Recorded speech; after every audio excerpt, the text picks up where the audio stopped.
ఆయన కుమారుడును ఈ లోక రక్షకుడును పరిశుద్ధుడైన ప్రభువైన యేసుక్రీస్తు యొక్క నామమున స్తోత్రములను స్తుతులు చెల్లిస్తూ ఉన్నాను. దేవుని యొక్క సువార్త ద్వారా ఆయన రక్షణ భాగ్యంలోనికి లేదా ఆయన సంకల్పంలోనికి పిలువబడినటువంటి సహోదరులు సహోదరిమణులు ప్రతి ఒక్కరికి కూడాను ప్రభు అయిన యేసుక్రీస్తు ఒక పేరిట నా శుభాభివందనము తెలియజేస్తున్నాను.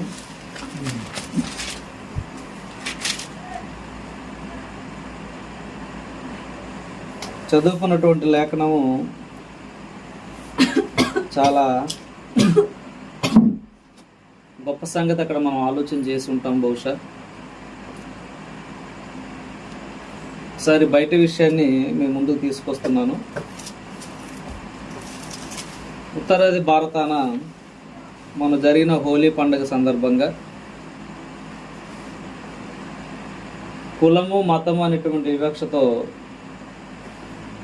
మీరు చూసే ఉండొచ్చు, కొద్దిమంది యువకుల్ని మరికొద్దిమంది యువకులు అడ్డగించి రాళ్లతో కొట్టి చంపినటువంటి పరిస్థితి జరిగింది. మతము అనేది ఎక్కడ ప్రబలుతుందో హింసాకాండ అనేది ఇంకా ప్రబలుతుంది.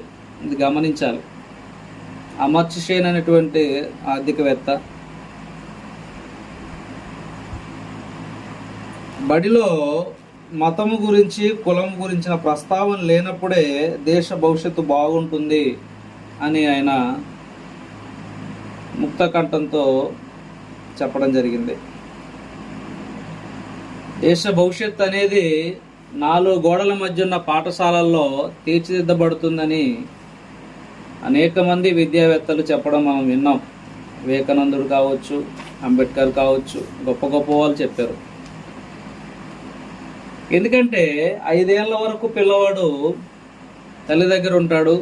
5 ఏళ్ల నుండి దాదాపు 25 ఏళ్ళు చదువుకుంటే 20 సంవత్సరాలు చదువుకోవచ్చు.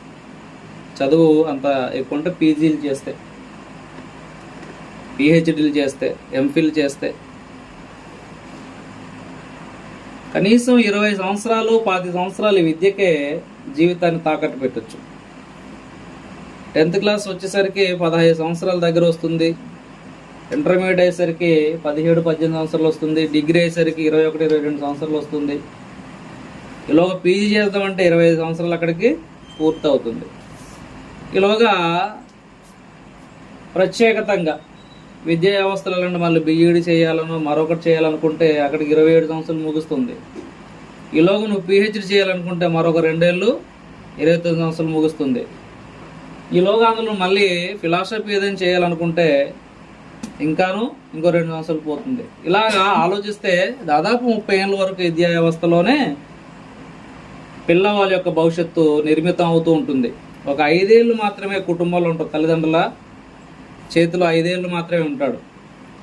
ఈ 5 ఏళ్ళలో ఎంతగా మనం వాళ్ళని తీర్చిదిద్దగలుగుతామో అది పక్కనెడితే ఈ 20 ఏళ్ళు అనేవి చాలా ప్రాముఖ్యమైనవి. అంత గొప్పగా పిల్లవాడి జీవితం ఉంటుంది. కాబట్టి ఆలోచన చేయండి. ఇక్కడ లోపల బాక్స్ ఉంటుంది, రెడ్ బాక్స్, అక్కడ ఫైర్ ఉంటుంది. అక్కడ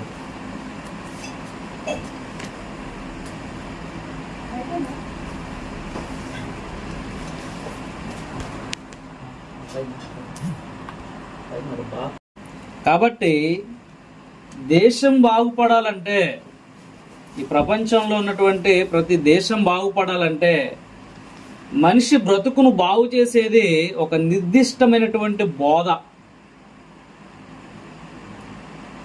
ఒక స్పష్టమైనటువంటి కళంకం లేనటువంటి ఒక పరిశుద్ధమైనటువంటి బోధ. ఇది ఎక్కడ దొరుకుతుంది? విద్యా సంస్థల్లోనే ఈ బోధ దొరుకుతుందా అంటే, ఒకప్పుడు ఉన్నటువంటి విద్యా వ్యవస్థ వేరు, ఇప్పుడున్నటువంటి విద్యా వ్యవస్థ వేరు మనకు తెలుసు. అట్లీస్ట్ పిల్లవాడికి గద్దించి ఖండించి బుద్ధి చెప్పి పాఠాలు చెప్దామంటే అవకాశం ఈరోజు ఉపాధ్యాయులకు లేనే లేదు. మొన్న మాస్టర్ గారు పెట్టారు ఒకటి, పాపం ప్రధాన ఉపాధ్యాయుడు పిల్లలకి సాష్టాంగపడి నమస్కారం చేస్తుండ్రు. చాలా బాధ అనిపించింది అది చూస్తే. నీ కొట్టలేమురా బాబు, మిమ్మల్ని తిట్టలేమురా బాబు, ఏమేనంటే ఇంటి నుంచి మీ పేరెంట్స్ చూస్తున్న తాగదకి మీకు చదువు రాదంటారు, పోను గట్టి గద్దిద్దామన్నా బాధే, తిడదామన్నా బాధే, ఏం చేద్దామన్నా బాధే. ఇలా తగలాడింది మా బాధ. విద్యావ్యవస్థలో తగలాడింది, ప్రభుత్వం ఇలా తగలడ్డాయి. అంటే ప్రజల యొక్క మేలు కోసం, మెప్పు కోసం ప్రభుత్వాలు ఏం చేస్తున్నాయంటే ఇటువంటి పనికిమాలిన చట్టాలు చేస్తున్నాయి. గద్దించకుండా, బుద్ధి చెప్పకుండా, తిట్టకుండా, కొట్టకుండా ఎలా దారిలోకి వస్తాడు? బెత్తం వాడిన కుమారుడు తల్లిదండ్రులకు అవమానం తెచ్చును. బెత్తం వాడాలి అని చెప్పింది దేవుని గ్రంథం, దేవుని మాటలు. బెత్తం వాడాలి అని చెప్పింది. లోకం అంటుంది వాడొద్దు అంటుంది. నాశనం అయిపోతుంది లోకం. కాబట్టి మార్పు అనేది చాలా ప్రాముఖ్యం. ఆ మార్పు రావాలంటే బోధ ప్రాముఖ్యం. దీన్ని వేద గ్రంథంలో కొన్ని మాటలు మనం ఆలోచన చేయగలిగితే, యోహాను అనేటువంటి ఒక భక్తుడు, స్త్రీకి పుట్టిన వారిలో యోహాను కంటే గొప్పవాడు లేడు. బాప్తిస్మిచ్చి యోహాను, జకర్య కుమారుడు. ఈయన బోధ ప్రారంభించినప్పుడు ఆయన చేస్తున్నటువంటి బోధను మనం చూడగలిగితే, మత్తయి సువార్త 3వ అధ్యాయము మొదటి సువార్త పుస్తకంలో 3వ అధ్యాయము మొదటి వచనం చూస్తే, ఆ దినములందు బాప్తిస్మిచ్చి యోహాను వచ్చి పరలోక రాజ్యం సమీపించున్నది, మారుమనసు పొందుడని యూదయ అరణ్యంలో ప్రకటించుండెను. ఏమి సమీపించింది? పరలోక రాజ్యం సమీపించింది. ఏం చేయాలి అయితే? మారుమనసు పొందాలి, మార్పు పొందాలి. జీవితాలు మార్పు పొందాల్సిన అవసరం ఉంది. అంటే జీవితాలు ఎందుకు మార్పు పొందాలంటే, మునుపున్నటువంటి జీవితము దేవుని వాక్యానుకూలంగా లేనివి, దేవుని చిత్తం ఎరగనివి, దేవుడు ఎవరో ఎరగనివి. శోకాండ అన్యజనాంగం అంతా కూడాను దేవుడు లేనివారు, దేవుడంటే ఎరగని వారు, నిరీక్షణగా లేనివారు. కేవలము ఈ సృష్టిగా ఉన్నటువంటి కంటికి కనిపించే ఈ సృష్టిని, ఈ సృష్టమును ఏదో ఒక రూపం చేసుకొని పూజించేవాళ్ళే తప్ప వాస్తవమైన దేవుణ్ణి, ఆత్మస్వరూపైన దేవుణ్ణి, సృష్టికర్త అయిన దేవుణ్ణి, మానవులు నిర్మించిన దేవుణ్ణి, మానవుల్లో తన స్వరూపం, తన పోలిక పెట్టిన దేవుణ్ణి, తన ఆత్మరూపంగా నిర్మించిన దేవుణ్ణి మనిషి గ్రహించట్లేదు, ఆరాధించట్లేదు. కాబట్టి ప్రతి మనిషి కూడా మారు మనసు పొందాల్సిన అవసరం ఉంది అని యోహాను గారు గట్టిగా బోధించడం జరిగింది. ఇదే పందాలో ప్రభువైన యేసుక్రీస్తు కూడా బోధిస్తాడు. యేసుక్రీస్తు వారు కూడాను ఇదే పందాలో ఆయన కూడా బోధించడం జరిగింది. 4వ అధ్యాయంలో 4వ అధ్యాయం అండి 17వ వచనంలో, అప్పటి నుండి యేసు పరలోక రాజ్యం సమీపించినది కనుక మారు మనసు పొందని చెప్పుచూ ప్రకటన మొదలు పెట్టాను. అంటే ప్రకటన సంఘంలో జరుగుతుంది, ప్రకటన సమాజంలో జరుగుతుంది. ఈ సమాజంలో జరుగుతున్నటువంటి ఈ ప్రకటనకు మూలం ఏంటంటే మనిషిలో మార్పు కావాలి. బోధ యొక్క ఉద్దేశము అంతిమంగా ఒకటే, బోధలో మనిషిలో మార్పు, బోధ వింటున్న మనిషిలో మార్పు రావాలి. ఇది గ్రహించట్లేదు సంఘాలు. ఏదో ఒక పండగ వచ్చింది అనుకోండి, ఏదో పండగ అంటే క్రిస్మస్ వచ్చింది, లేదంటే కొత్త సంవత్సరం వచ్చింది, ఏమమ్మా బాప్తిజం తీసుకోవాలన్నారా, సిద్ధపడండి అంటారు. అప్పుడు ఎందుకు బాప్తిజం తీసుకోవాలి? మారు మనసు వస్తే బాప్తిజం తీసుకోవాలి. మారు మనసు ఎందుకు రావాలి? ఇదివరకు నీకు దేవుడు ఎవరో ఎరగలేదు, దేవుని తీర్పులు, దేవుని విధులు, దేవుని చట్టం నీకు తెలియలేదు, నీ జీవితం ఏంటో నీకు అర్థం కాలేదు. ఇప్పుడు బోధ వినడం వల్ల నీకు బోధపడింది, అర్థమైంది, నీ మనసు మార్చుకున్నావు, దేవుని కొరకు బ్రతకాలని తీర్మానం చేసుకున్నావు, సువార్త పక్షాన బ్రతకాలని తీర్మానం చేసుకున్నావు, ఈ జీవితం దేవునికి అంకితం చేయాలని తీర్మానం చేసుకున్నావు, సువార్తకి నేను సహకరించాలని తీర్మానం చేసుకున్నావు. అప్పుడు నువ్వేం చేయాలి? నువ్వు బయట వ్యక్తిగా ఉండి నువ్వు ఎంత చేసినా అది లెక్కల్లోకి రాదు. ప్రభువైన యేసుక్రీస్తు నామంలోనికి నువ్వు రక్షణలోకి వస్తే, బాప్తిష్టం పొందితే, నువ్వు చేసేటువంటి సంఘ పరిచర్యలు, నువ్వు చేసే ప్రతిదీ కూడాను లెక్కల్లోకి వస్తుంది. కాబట్టి అప్పుడు నువ్వు రక్షణ భాగ్యం పొందుకోవాలి. ఎలా పొందుకోవాలి? అక్కడ యోహాను గారు మాదిరి చూపించారు. ఏంటి మాదిరి అంటే నీటి మూలంగా రావాలి. నీటి మూలంగా అనేది పురాతన కాలం నుండి ఒక శుద్ధీకరణ కార్యక్రమం, అది ఒక ఆచరణ. పూర్వము వస్తువుల్ని శుద్ధి చేసేవారు, కడిగి నీటిలో ముంచి తీసేవారు. మీరు దేవస్థానాలకు వెళ్తే ఒక జలం ఉంటుంది, ఒక పాత్రలో జలం ఉంటుంది. వాళ్ళు ఏం చేస్తారంటే అందులో వస్తువులను ముంచి తీస్తారన్నమాట, శుద్ధీకరణ. దాన్ని బాప్తిసం అంటారు. వాస్తవానికి బాప్తిసం అనేది గ్రీకు పదం, బాప్టిజో అనేటువంటి పదం నుండి వచ్చింది. అంటే నీటిలో ముంచుట. దానికే యేసుక్రీస్తు ప్రభువు వచ్చిన తర్వాత దాని అర్థం ఎట్లా వచ్చిందంటే నీటిలో సమాధి చేయటం అని కూడా అనొచ్చు. ముంచడం అన్న సమాచడం అంటే కంప్లీట్ క్లోజ్ చేయడమే సమాధి, అంతే. కాబట్టి అలాగూ ఆ ఆచరణ వాళ్ళకు ఉండేది, శుద్ధీకరణ ఆచరణ. బయటికి వెళ్ళి రాగానే కాళ్ళు శుద్ధి చేసుకోవడం, శరీరం శుద్ధి చేసుకోవడం జరిగేది. ఇప్పటికీ చాలామంది ఉదయం లేవగానే బ్రాహ్మణ సోదరులు కానీ ముస్లిం సోదరులు కానీ లేచిన వెంటనే మనకులాగా పాసమొకంతో అన్ని పనులు ముట్టుకోరు, శుద్ధీకరణ చేసుకుంటారు. కోమట్లు కానీ ఇలా శరీర శుద్ధి. అలాగా ఈ శుద్ధి కరగాలంటే నీ మనస్సు, నీ మార్పు పొందాలంటే బాప్తిసం అనే కార్యక్రమం ఏర్పాటు చేశాడు. ఈ కార్యక్రమం ఏంటో తెలియక మానవ సమాజం దేవుని వాక్యాన్ని నిర్లక్ష్యం చేస్తూ, సంఘానికి వస్తున్నాము అనుకున్నటువంటి వాళ్ళు కూడా నిర్లక్ష్యం చేస్తూ వాయిదాలు వేయడమో లేదంటే రక్షణ గురించి అసలు ఆలోచన లేకుండా బ్రతుకుతుంటారు. చాలామంది రక్షణ గురించి ఆలోచన లేకుండా బ్రతికేవారు చాలామంది ఉన్నారు. సహోదరులు ఆనంద్ గారు చెప్పినటువంటి ఆ లేఖన భాగంలో హెరోదు అని తెలుసు జరిగిన సంఘటన ఏంటి అక్కడంటే పేతురు గారు విడిపించబడి వెళ్ళిపోయారు. దేవదూత సహాయంతో సంఘము బలంగా ప్రార్థన చేస్తుంది. ప్రార్థన చేసి జరుగుతాయా అనుకోవచ్చు, జరుగుతాయి. నీకు తెలియదు, అది నీకు నాకు తెలియకపోవచ్చు. ఎందుకంటే మనం విశ్వసించలేదు కనుక మనం తెలియకపోవచ్చు. ప్రార్థన ద్వారా జరుగుతాయి. అలాగని ఎవరు పడితే వాళ్ళు ప్రార్థన చేసి జరుగుతాయని లేదు. దేవుని యొక్క ఏర్పాటులోకి వచ్చిన యాజకత్వం చేసినటువంటి సేవకుల ద్వారా ప్రార్థన జరిగితే జరుగుతాయి. దేవుని కృపా కనికరం మన మీద ఉంటుంది. సంఘం ప్రార్థన చేస్తుంది, దేవుని రక్షణలో ఉన్న సంఘం ప్రార్థన చేస్తుంది, బలంగా ప్రార్థన చేస్తుంది. ఏమని ప్రార్థన చేస్తుంది? పేతురు గారు ఇలాగే జైల్లో పడిపోయారు పాపం. సువార్త కోసము జైలుకి వెళ్ళిపోయాడు పాపం. ఆయన ఎలాగా మనం కూడా సహజంగా ప్రార్థిస్తాం కదా. ఎవరైనా మన జైలుకి వెళ్ళిపోయారు అనుకోండి, మనకు తెలిసిన వాళ్ళు ప్రార్థన చేస్తాం. మనకు చెప్తే, లేదా మన కుటుంబీకులు వెళ్ళిపోయినా మనం ప్రార్థన చేస్తాం. అయ్యో ఇలా జరిగింది ప్రభువా, కొంచెం రక్షించు ప్రభువా, కాపాడు ప్రభువా అని ప్రార్థన చేస్తాం. అలా సంఘం ప్రార్థన చేస్తుంది. దేవుని సముఖాన్ని ప్రార్థన చేరింది. వెంటనే ఏమైంది? మిరాకాలు జరిగింది. దేవతలు వెంటనే పంపించాడు దేవుడు. మొదటి కావాలి, రెండో కావాలి దాటేసి గవినికి వచ్చాడు, బయటకు వచ్చాడు, ఇక ఊరి చివరికి వచ్చాడు. ఎలా వచ్చాడు కూడా మనిషికి తెలియదు. ఈ సంగతి అంతా కూడాను జరిగింది. చివరికి సంఘానికి వెళ్ళిపోయాడు పేతురు గారు. రోజైన చిన్నది పేతురు వచ్చారు, పేతురు తాతయ్య వచ్చారు, పేతురు తాతయ్య చెప్తున్నాడు, ఊరికో పిచ్చిదానా అంటున్నాడు. ఊరికో పిచ్చిదానా, ఎందుకంటే అటువంటి మెరకలు అది చూడలేదు అప్పటి వరకు. అప్పుడు నిజంగానే స్వరం విన్నారు పేతురు గారు. నిజంగా వచ్చి ఆశ్చర్యం, ప్రార్థనకున్న బలం అది, ఆశ్చర్యం. ఈ రోజుల్లో జరుగుతాయి కానీ అలాగ దూతొచ్చి మనం తీసుకొచ్చేది. దేవుడు మనుషులను వాడుకుంటాడు.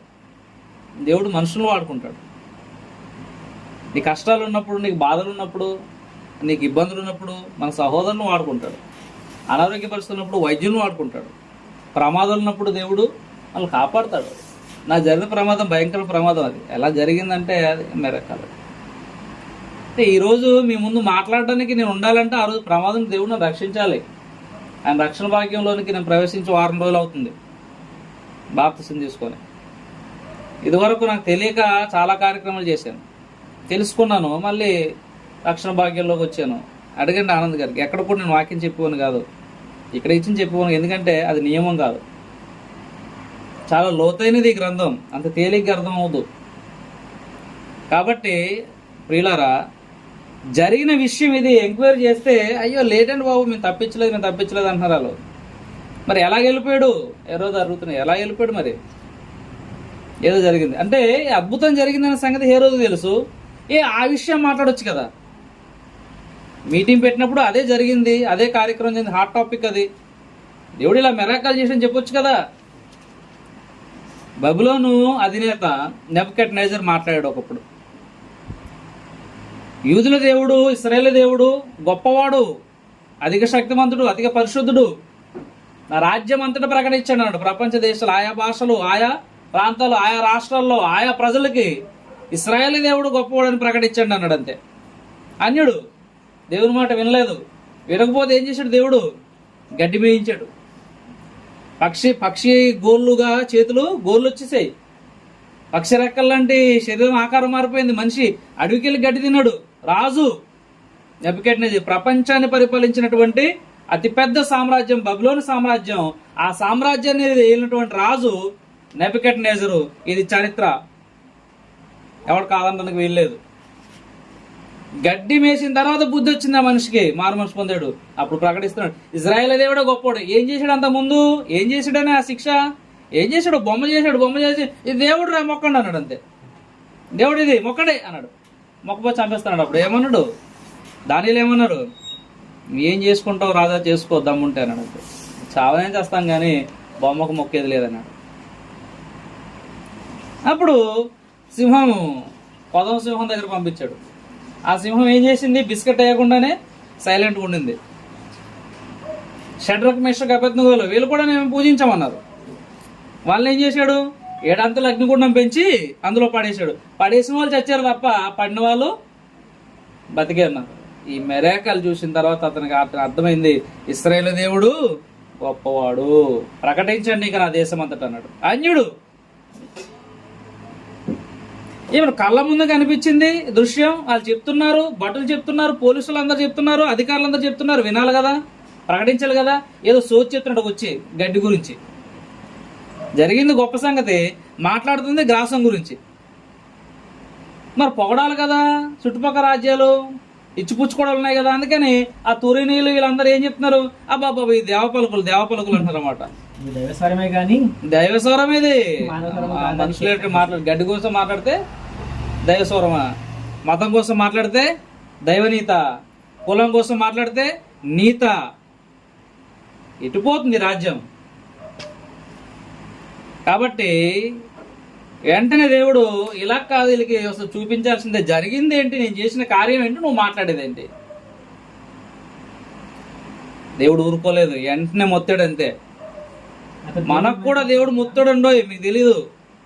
మనం కూడాను పొగరగా వెళ్ళిపోతుంటే, గర్వంతో వెళ్ళిపోతుంటే, మనకున్న ఆరోగ్య బలము, ఇందాక ఓ సహోదరు గురించి మాట్లాడుతున్నాంలేండి ఆనంద్ గారు, మేము వినట్లేదు. ఆ మనిషి ధనబలం ఉంది, ఆరోగ్యం ఉంది, స్థానబలం ఉంది, సంఘం మాట వినట్లేదు, గర్వంగా ఉన్నాడు మనిషి. అన్నీ ఉన్నాయి కదా అని ముత్తడు దేవుడు ఒకరోజు. ఈ లోకంలో కూడా మన మారు మనసు నిమిత్తం మన క్షేమం కోసం దేవుడు ఒక్కోసారి మనం శిక్షిస్తాడు. ప్రమాదం కావచ్చు, రోగం కావచ్చు, మరొక ఆపద కావచ్చు. నీకు బుద్ధి వచ్చి నువ్వు మారాలి. నువ్వు మారలేదనుకో విడిచిపెడతాడు. ఇక నీకు విడిచిపెట్టాడంటే ఇంక మన పని అంతే. కాబట్టి ఆలోచన చేయాలి. చదవండి ఆనంద్ గారు. ఇది దైవస్వరమే గాని మానస్వరం కాదని బిగ్గర కేకలేసిరి.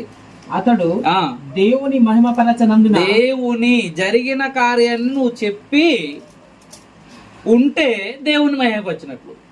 కానీ దాన్ని దాచిపెట్టి కప్పిపెట్టి కథ ఏం చెప్తున్నాడో అది చెప్తున్నాడు అన్నమాట. కథ ఇంత గడ్డ వస్తుంది మనకి, మీకు పంపిస్తున్నాము అని చెప్తున్నాడు అన్నమాట. కాబట్టి దేవుడు ఇలా కాదు, నీకు తెలియాలి. సమాధానం కూడా యూదులు కూడా ఉన్నారు కదా, వాళ్ళకి తెలియాలి. దేవుడు ఆ రోజు అనేక కార్యక్రమాలు చేసేవాడు అంటారు. కాబట్టి ఇలాగా ఈరోజు జరుగుతున్నదంతా మతమే. దేనికి మనం భయపడాల్సిన అవసరం లేదు. దేవుని వాక్య ప్రకారంగా మనం పోవాల్సి ఉంది. అయితే ఈ రోజు ఎందుకు అలా శిక్షించట్లేదు కనుక దేవుడు లేడని వాళ్ళు కూడా ఉన్నారు. ఇదే ఎందుకు శిక్షించట్లేదు దేవుడు? ఆయన ఆయన కోరిక ఏంటి? అపొస్తలుల కార్యాలు 17:31 అసలు చూడండి, త్వరగా ముగించుకుందాం. 31 ఎందుకనగా తాను నియమించిన మనుషుని చేత నీతిని అనుసరించి 30 నుంచి చదవండి. ఆ జ్ఞాన కాలమున దేవుడు చూచి చూడనట్టుగా ఉండేను గనక ఇప్పుడైతే అంతటను అందరూ మారు మనసు పొందవాలని మనుషులకు ఆజ్ఞాపించుచున్నాడు. ఏం చేయాలి ఇప్పుడు? అందరూ కులం లేదు, మతం లేదు, ప్రాంతం లేదు, భాష లేదు, వర్ణం లేదు, ఏ తెగ లేదు, ఏ జాతి లేదు, అందరూ మనుషులే దేవుని సృష్టి. పైన చెప్తాడు అన్నమాట, 26వ వచనం అనుకుంటాను, పైన 17వ అధ్యాయంలో యావత్ భూమి మీద కాపురం ఉండుటకు ఆయన ఒకరి నుండి ప్రతి జాతి మనుషులను సృష్టించి అన్నాడండి. అంటే మనుషులందరూ దేవుని సృష్టి. నువ్వు నమ్ము నమ్మకపో, నువ్వు చేయగలిగితే రోబో చేయగలుగుతా తప్ప జీవం గల మనిషిని చేయలేవు. మనిషి ఏపాటివాడు. కాబట్టి ఇప్పుడు మనుషులందరూ మారు మనసు పొందాలి. నువ్వు ఎవరైనా సరే నువ్వు మారు మనసు పొందు. ఆ రోజు యోహాను చెప్తున్నాడు, నువ్వు మారు మనసు పొందండి మీరంతా. వచ్చి పడ్డది, ఏం చెయ్యాలి అని అడిగారు. ఏంట్లో నీటిలో బాప్తిసం ఇస్తాను రండి అన్నాడు. మారు మనసు సంబంధించిన బాప్తిసము, పాపక్షమాపణ కాదు, గుర్తించుకోవాలి. కేవలము ఇదిగో నేను క్రీస్తు మార్గంలోకి రావడానికి వస్తున్నాను అనేటువంటి మనసు మార్చు. ఎందుకు మారు మనసు వాళ్ళకి అవసరం అంటే ధర్మశాస్త్ర సంబంధులు వాళ్ళు. ధర్మశాస్త్ర ప్రకారంగా నువ్వు జీవిస్తే ఈనాటికి కూడాను నీకు రక్షణ లేదు, పరిపూర్ణమైన జ్ఞానం కాదు. అది కేవలం నమూనా. నిజస్వరూపము క్రీస్తు యేసునందు ఉంది. క్రీస్తు యేసుని దేవుని కుమారుడు విశ్వసించి నువ్వు బాప్తిసం పొందుకోవాల్సిన అవసరం ఉంది. సంఘంలో చేర్చబడాల్సిన అవసరం ఉంది. క్రీస్తు సంఘ సభ్యుడిగా నువ్వు మారాల్సిన అవసరం ఉంది. అవయవంగా నువ్వు చేరాలి. క్రీస్తు సంఘము అనేటువంటి శరీరంలో ఒక అవయవంగా ఉండాలి. అవయవంగా అంటే ప్రతి అవయవం కూడా సహకరిస్తుంది, గుర్తించాలి. అవయవం అంటే అర్థం కావట్లేదు మనిషికి. నీ శరీరంలో ఉన్న అవయవాలన్నీ కూడా నీ సహకరిస్తాయి. కన్ను ఉదయం లేవగానే నీ సహకరిస్తుంది, నువ్వు చూస్తే కానీ బయటికి రాలేవు. నీ చెవి సహకరిస్తుంది, నీ చేతులు సహకరిస్తాయి, నీ కాళ్ళు, నీ శరీర అవయవాలు అన్నీ సహకరిస్తాయి. ఎందుకు? ఈ శరీరము ఆరోగ్యంగా ఉండడానికి సహకరిస్తాయి, బలంగా ఉండడానికి సహకరిస్తాయి, శరీర కార్యక్రమాలు జరగడానికి సహకరిస్తాయి శరీర అవయవాలు. అలాగా సంఘమైన శరీరంలో నువ్వు సభ్యత్వం పొందుకున్నావంటే, నువ్వు చేర్చబడ్డావంటే సంఘ పరిచర్యకు నువ్వు అవయముగా సహకారంగా ఉండాలన్నమాట. ఇది అర్థం కాక ఏం చేస్తుంటారు? పండగ కనగానే డబ్బులు ఇస్తుంటారు తప్ప సువార్త కార్యక్రమాలకు ఎవరు డబ్బులు ఇవ్వడు. బిర్యానీ వండుకుందామా, కోడి కొందామా, అది కొందాం ఇది కొందాం అంటే, ఓ ఇచ్చుకోండే డబ్బులు ఇచ్చుకోండి చేస్తాను. బయట వాళ్ళు, మనం కాదు, బయట వాళ్ళు. మనం ఇంకా సంఘంగా ఇక్కడ స్థిరపడలేదు. అందుకే డాక్టర్ గారు అంటారు, సంఘం లేదు కదా బ్రదర్ ఎందుకు పెడతారంటే, మాకు అలవాటు అయిపోయిందని ఆనంద్ గారు చెప్తున్నాడు ఎక్స్ప్లెనేషన్. మాకు అలవాటు అయిపోయిందండి, చేసుకోపోతే బలహీన పడతారు అని. పోనీ జరిగించండి, ఏదో ఒక రోజు మార్మన్స్ పొందుతారు కదా అని అన్నారు ఆయన. సంఘంగా కట్టబడితే దేవుని మేలేదో నీకు తెలుస్తుంది. ఈ శరీరంలోనికి మన శరీరం అతకబడింది అనుకో, మన అవయవం అతకబడింది అనుకో, శరీరానికి అతికి అవయవం ఉంటే ఆ అవయవం శరీరాన్ని అతికుంది కనుక బలపడుతుందా లేదా? శరీరాన్ని పక్క తీసిన అవయవం ఏమవుతుంది రోజు రోజుకి? మరి నువ్వు సంఘంలోనికే మనం చేర్చబడకుండా ఆయన మేలేది, ఆయన కృపేది, నాకు ఈ బాధ నాకు ఆ బాధ అంటే ఉంటాయి. బోధ విని కూడా మనం మారు మనసు పొందకపోతే ఉంటాయి, జరుగుతాయి. అవన్నీ నీ కుటుంబాల్లో కావచ్చు, అన్నీ జరుగుతుంటాయి. నువ్వు సంఘ శరీరంలోనికి అవయవంగా చేరిన తర్వాత దేవుడు ఈ లోకమందు ఆయన కృప నీ పట్ల చూపిస్తాడు, ఆయన కనికరం చూపిస్తాడు, ఆయన మేలు చూపిస్తాడు, ఆయన మనల్ని కాపాడుకుంటాడు, అన్ని విధాలుగా ఆత్మీయంగా కూడా దేవుడు మనకి బలపరుస్తాడు. కాబట్టి అందరూ మారు మనసు పొందాలి అనే ఉద్దేశంతో దేవుడు ఏం చేస్తున్నాడంటే కూర్చొని చూస్తున్నాడు అనమాట. ఇంకా మారు మనసు పొందాలి. అదే ఆ రోజుల్లో అయితే సంఘ ప్రారంభంలో ఎలా జరిగింది? అయిపోయిందా? ఏ రోజు రాజుకి స్పాట్ అనమాట. అననీయ సప్పీరులు 5వ అధ్యాయం, అపొస్తలుల గారి 5వ అధ్యాయం, సంఘ ప్రారంభంలో ఇంత భూమి అమ్మేమండి, ఇంత డబ్బు తెచ్చామండి అన్నారు. ఏమ్మా అన్నాడు. పేతురు గారు అన్నారా ఏమ్మా? లేదండి మా ఆయన అని ఇప్పుడు అంతే అన్నాడు. మరి మీ ఆయన ఆల్రెడీ లాగేశారు బయటికి. చదివే ఉంటారు కదా 5వ అధ్యాయం. మీ ఆయన ఆల్రెడీ బయటికి లాగేశారు అనగానే ఈవిడ కూడా ఈవిని కూడా బయటికి లాగిండి అన్నాడు. అంతే. అబద్ధం ఆడకూడదు.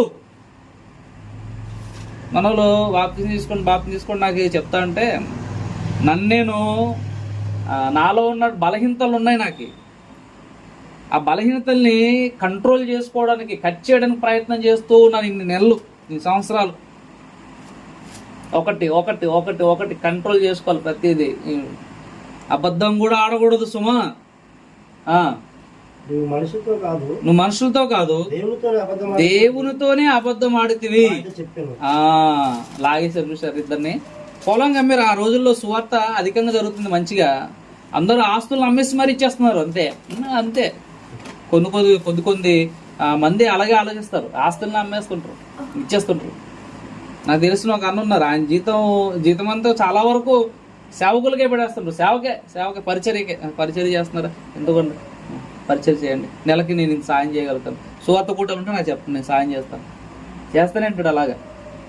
నాకు కూడా చెప్పాడు అన్న, బ్రదరు మీరు రక్షణలోకి వచ్చిన బ్రదరు నేను మీకు సాయం చేస్తాను, నేను ఇబ్బంది పడకండి మీరు. ఎందుకంటే పరిచర్య అనేది అంత సులువుగా జరగదు. సంఘం ఏర్పడాలి. సంఘం ఏర్పడి పరిచర్య జరుగుతుంటే అది వేరేగా ఉంటుంది. ఇలాగా దేవుని కృప ఆ రోజుల్లో అయితే వెంటనే ట్రీట్మెంట్ జరిగిపోయేది, జడ్జిమెంట్ జరిగిపోయేది. అది కన్నా ఆరోగ్యంలో చూసాం కదా, జలప్రలయం వచ్చిందా వెంటనే 18 అధ్యాయంలో చూసి అంటాము సొదొమ గొమొర్రా గురించి, వెంటనే యోనా కాలంలో. కాబట్టి ఇలా ప్రతీది కూడాను జరుగుతూనే ఉండేది. ఇప్పుడేంటంటే కృపాకాలం.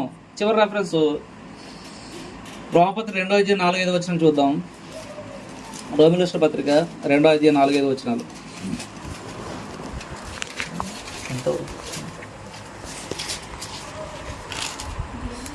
దేవుని అనుగ్రహము మారు మనసు పొందుటకు నిన్ను ప్రేరేపించుచున్నదని ఎరుగక ఆయన అనుగ్రహ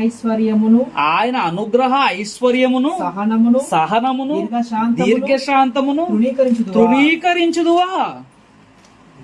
మనం ఏం చేస్తున్నాం? మనం ఇంతకాలం తృణీకరిస్తున్నామా? తృణీకరిస్తున్నాం. ఆయన రక్షణ భాగ్యంలో మనం రావట్లేదంటే, సంఘంలోనికి మనం మారు మనసు పొంది బాప్తిస్మం ద్వారా సంఘంలో శరీరంలో చేర్చబడట్లేదంటే, ఇన్ని సంవత్సరాల బోధ వింటున్నా కూడా మనం నిర్లక్ష్యంగా ఉన్నామంటే, బ్రదర్ బాప్తిస్మం గురించి ఆలోచిస్తున్నాం, మాకు బాప్తిస్టులు ఎప్పుడు ఇస్తారు, లేదా బాప్తిస్మం గురించి ఒకసారి క్లాస్ చెప్పండి. విన్న తర్వాత మేము డిసైడ్ అవుతాం. అసలు బాప్తిస్మం పొందాలంటే మేము తెలుసుకోవాల్సిన విషయాలు ఏంటి, మేము ఎలా జీవించాలి ఏంటి అని అడిగి రక్షణ భాగ్యంలో రావాలి. రావకుండా మనం అలా ఉన్నామంటే ఆయన దీర్ఘశాంతమును మనం ఏం చేస్తున్నాం? పరీక్షిస్తున్నాం, తృణీకరిస్తున్నాం. నీ రక్షణ మాకు వద్దు బాబు అన్నట్టు. బోధ వింటున్నాం, రక్షణ లేదు. అంటే ఆయన ఏం చేస్తున్నాడట? అనుగ్రహ ఐశ్వర్యము అన్నాడు. చూడండి, అంటే మనం జీవించి ఉండడానికి కారణం ఆయన అనుగ్రహమే, ఆయన కృపవే. ఆయన కృప ప్రభు అయిన యేసుక్రీస్తు రావడం వల్ల ఈ కృపాకాలం ప్రారంభమయ్యి మనిషి పాపాలు చేస్తున్న దేవుడు శిక్షించడానికి ఆయన సిద్ధపడడానికి వీలు లేకుండా పోయింది. ఎందుకంటే యేసుక్రీస్తు రక్షించడానికి వచ్చాడు. ఈయన రక్షించాలి, ఈయన రక్షణలోకి మనం రావాలి, మన ఆత్మ రక్షించబడాలి. ఇంక ఎక్కడ పాపం చేసినా అక్కడ కొట్టేస్తే జరగని పని, ఇంకా ఎవరు ఉండరు అన్నమాట. అది అక్కడే 3వ అధ్యాయంలో చెప్తారు, రోమపత్రికలో 3వ అధ్యాయంలో ఉంటుంది. అక్కడే అందరూ పాపం చేసి దేవుడు అనుగ్రహించి మనం పొందలేకపోతున్నారు. కాబట్టి ఇది కృపాకాలము, మనం నిర్లక్ష్యం చేయకూడదు. మీ కాఠిన్యమును మార్పు పొందని మీ హృదయమును అనుసరించి ఉగ్రత దినమందు అనగా దేవుని న్యాయమైన తీర్పు బయలుపరచబడి దినమందు నీకు నీవే ఉగ్రతను, అంటే ఎంత ఉగ్రత నీ మీద కూర్చుకుంటున్నావో ఇది చూడాలి. నిర్లక్ష్యం వల్ల మనం ఏం చేస్తున్నామంట? బాప్తిస్మం పొందకపోవడం వల్ల, రక్షణలోకి రాకపోవడం వల్ల, సంఘంగా ఏర్పరచబడకపోవడం వల్ల ఏం జరుగుతుందంటే ఆయన ఉగ్రత అంటే ఆయన కృప వల్ల కాపాడుతున్నాడు భూమి మీద నీకు, కానీ ఆయన ఉగ్రత మాత్రం నీకు పెరిగిపోద్ది. ఎందుకంటే నువ్వు బాప్తిస్మం పొందకుండా నువ్వు మరణించిన వెంటనే ఆయన శిక్షలోకి వెళ్ళిపోతాం. ప్రభు అయిన యేసుక్రీస్తు వస్తే ఆయన నిత్య తీర్పులోకి వెళ్ళిపోతాం, మనం నిత్య నరకానికి వెళ్ళిపోతాం. ఈ జీవితం అనేది భూమి మీద కొంతకాలం ఇచ్చాడు అంతే మనిషికి. కొంతకాలం 70 సంవత్సరాలు 100 సంవత్సరాలు, ఇప్పుడైతే తగ్గిపోతుంది లైఫ్ టైం ఇంకాను అంతే. మనకు ఆల్రెడీ 30 దాటేసి ఉన్నాయి, 40 దగ్గర ఉన్న వాళ్ళు ఉన్నారు, 50 దగ్గర ఉన్న ఉన్నారు, అవునా కదా? మహా అయితే 10 సంవత్సరాలు బతుకుతాం గట్టిగా. 40 దాటిన వాళ్ళు 10 సంవత్సరాలు బతుకుతారండి, 50 వేసుకుందాం. ఈ 10 సంవత్సరాల మధ్యలో గుండెపోటు వస్తే చెప్పలేం, ఇంకా ఎప్పుడు అయిపోద్దో తెలియదు. అంతా పరిస్థితులు మారిపోయి, ఫుడ్ మారిపోయింది కదా, ఆ వాతావరణం మారిపోయింది, ఫుడ్ మారిపోయింది. మనకు కూడాను అనేకమైన టెన్షన్లు ఎక్కువ. ఒకప్పుడు ఉమ్మడి కుటుంబాలు ఉండేవి, తల్లిదండ్రులు ఉండేవాళ్ళు, వాళ్ళు అన్నీ చూసుకుంటూ వెళ్ళిపోయేవాళ్ళు. పిల్లలు ఉన్నా సరే ప్రెజర్ ఏమి ఉండేది కాదు, తల్లిదండ్రులు ఉన్న వాళ్ళకి ప్రెజర్ ఉండేది. ఎందుకంటే గ్రామం ఉండేది, గ్రామం అనేది ఒక గుండెకాయలా బ్రతికేది ఆ రోజుల్లో. గ్రామం అంతా ఒక గుండెకాయలా ఉండేది. ఎవరి కష్టం వచ్చినా, ఎవరి ఇబ్బందులు వచ్చినా అందరు పాలు పంచుకునేవాళ్ళు, ఎవరు గుండెపోట్లు వచ్చేవి కాదు. ఇప్పుడు ఈ ఒక కుటుంబం ఉన్నా ఆ కుటుంబంలో నీ బాధ నువ్వే పడు, నా బాధ నాదే, నీకు నాకు సంబంధం లేదు. కాబట్టి నువ్వు ఎంత ఇబ్బంది పడుతుంటావు, ఆర్థిక ఇబ్బందులు, అనారోగ్య ఇబ్బందులు, అనేక రకమైన సమస్యలతో ఇబ్బంది పడుతుంటాం. మరి ఏమొస్తాయి మనకి? కాబట్టి ఆలోచన చేయాలి. సంఘంలో చేర్చబడిన తర్వాత సంఘం అలా ఉండదు. నీ బాధైనా మా బాధే, మా బాధైనా నీ బాధే. సంఘం అనగానే శరీరము, శరీరం అనగానే అవయవాల కలయిక, అవయవాలు అనగానే ఆ శరీరము సంతృప్తి కోసం, ఆ శరీర ఆరోగ్యం కోసం, శరీర ప్రోక్షణ కోసం, శరీర ప్రొటెక్షన్ కోసం సంఘం పాటుపడాలి. అది సంఘం. కాబట్టి ఇలాగ మనందరం కూడా ఎదగాలని ఆ రక్షణ భాగ్యం తెలుసుకొని కృపాకాలంలో ఉన్నాం కనుక ఈ రక్షణ భాగ్యం పొందకుండా మనం ఆలోచన చేయకుండా ఉంటే నిత్య జీవానికి వెళ్ళే బదులు నిత్య నరకానికి వెళ్ళిపోతాం. ఇదిగో మన మీద ఇంకా దేవుని యొక్క కోపం పెంచుకునే విధంగా మనం జీవిస్తున్నామని మనం గుర్తించి ఆ నిత్య జీవంలోనికి మనం చేరేటువంటి ప్రయత్నం మనం చేయాలని ప్రతిదినము దేవుని గ్రంథాన్ని చదవాలి, ప్రార్థన చేయాలి, ఆయన రక్షణ భాగ్యం గురించి సిద్ధపాటు కలిగి ఉండాలి. అలాగ రావాల్సిన అవసరం ఉంది. లేదంటే ఈ మానవ జీవితం చాలా చిన్నది. ఎందుకంటే ఇదంతా కూడాను ఈ భూమి మీద కొంతకాలం బతకడానికి ఈ భూమి అనేదే కొంతకాలం దేవుడిచ్చాడు. నిత్యం కాదు భూమి నిత్యం కాదు, కొంతకాలం టెంపరీ. అందుకే గుడారం, భూమి మీద గుడారంలో భక్తులు ఎందుకు ఇక్కడ పెద్ద పెద్ద ఆస్తులు అంతస్తులు కూడబెట్టుకోకుండా ఉండారంటే ఎందుకంటే ఇది నిత్యం కాదు, మనం చచ్చిపోతాం. నిత్యం అనేది నిత్య జీవం ఒకటి ఉంది. మా యోహాను సువార్త 14 చెప్తాడు, నివాసం ఉంది పరలోకంలో అన్నాడు. స్థలం ఉంది పరలోకంలో, అక్కడికి వెళ్ళిపోవాలి. ఈ లోకం మొత్తం స్మాష్ అవుతుంది ఒకరోజు. సైంటిస్టులు కొద్దిమంది ఏమంటారంటే ఈ లోకం కొన్ని రోజుల్లో నాశనం అయిపోతుంది, ఒకటి చెప్తాంటే ఇంకోటి అంటాడు ఈ లోకం నాశనం అవ్వదు, అలా జరుగుతానే ఉంటుందని ఒకటి నాతో వాదన ఫేస్బుక్లో. దేవుడు అబద్ధం అనేటువంటి ఒక అకౌంట్ ఉంటుంది అనమాట. ఆ అకౌంట్లో దేవుడు అబద్ధం. అక్కడ మనం చేరాలంటే ముందే చెప్తాడు వాడు, కండిషన్స్ ఉంటాయి, టర్మ్స్ అండ్ కండిషన్స్. దేవుడు లేడని నమ్మాలన్నమాట. అది ఓకే చేస్తేనే అందులో మనకు సభ్యత్వం వస్తుంది. కాబట్టి ప్రియులారా ఆలోచన చేయండి. మనిషి మానవ జ్ఞానాన్ని ఆధారం చేసుకొని ఈ లోకం శాశ్వతం అనుకుంటున్నాడు, ఈ లోకంలో అన్ని కట్టుకోవాలి, కూడుకోవాలి ఇది అనుకుంటున్నాడు. అదంతా జరగని పని. దేవుడు పిలుపు ఒకటి ఉంటుంది. అదే పిలుపు, నరలారా తిరిగి రండి అనే పిలుపు. ఆ పిలుపు పొందకముందు మనం రక్షణ పొందుకొని సంఘ సభ్యులుగా చేర్చబడి క్రీస్తు యొక్క రక్షణలో మనం కొనసాగాలని మీ అందరికి ప్రేమతో నేను తెలియజేస్తూ, ఇటు అవకాశం ఇచ్చిన సహోదరులు మీ అందరికీ కూడా ప్రభువైన క్రీస్తు పెట్టిన వందనములు శుభములు తెలియజేస్తూ ఈ మాటలు ముగిస్తున్నాను. ఆనంద్ గారికి సమయాన్ని అప్పగిస్తున్నాను.